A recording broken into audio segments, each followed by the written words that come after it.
ভাই আইফোন আমার কিনতে মন চাই। বাবার একদিন বলছিলাম, বাবা আমার একটা আইফোন কিনে দিবা।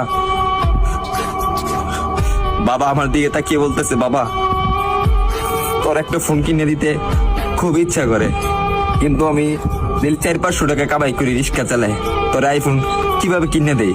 ভাই কথাগুলা আমার জন্য বলতেছি না, আমার মতন হাজারো মধ্যবিত্ত ছেলে আছে তাদের জন্য বলতেছি। আরে ভাই আমার আইফোন আছে সেটা আমি মানি, কিন্তু সবার তো আর আইফোন নাই।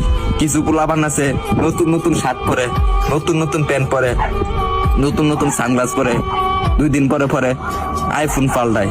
তাদেরকে উদ্দেশ্য করে বলতেছি, ভাই আমরা গরিব মানুষ, ভাই আমরা দিনের না দিন খাই, আমরা আইফোন কিনবো ভাই, কারণ 3 বেলা তো ঠিক মতন খাইতে পারি না। পরে হঠাৎ একদিন বাবা কষ্ট করে প্রতিদিন 100 টাকা করে জমায়া একদিন আমাকে 14,000 টাকা দিল। 14,000 টাকা দেওয়ার পরে একটা আমি 6S কিনলাম।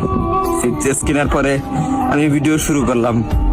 ভিডিও শুরু করে এই যে ভিডিও দিতেছি আপনাদেরকে, হয়তো আপনারা ভাবেন যে আমি কথাগুলা বলি লাইক ভিউ পাওয়ার জন্য।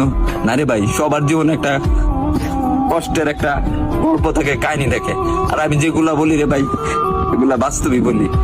তারপরে ভিডিও করতেছি, আর এখন যখন ভিডিও করতেছি ভালো একটা পজিশনে যাইতেছি, একদিন আব্বুরে বললাম, আব্বু তুমি এই ফোনটা দিছো না, এই ফোনের টাকা একদিন আমি এই টিকটক থেকে তোমাকে ব্যাগ দিব। ভাই আপনারা যদি ভালো না বাসেন, সাপোর্ট না করেন ভাই, তাহলে সামনে আগে যেতে পারবো না রে ভাই কখনো। আপনারা একটু ভালোবাসা দেন, তাহলে আমি একদিন অনেক বড় হমু ভাই।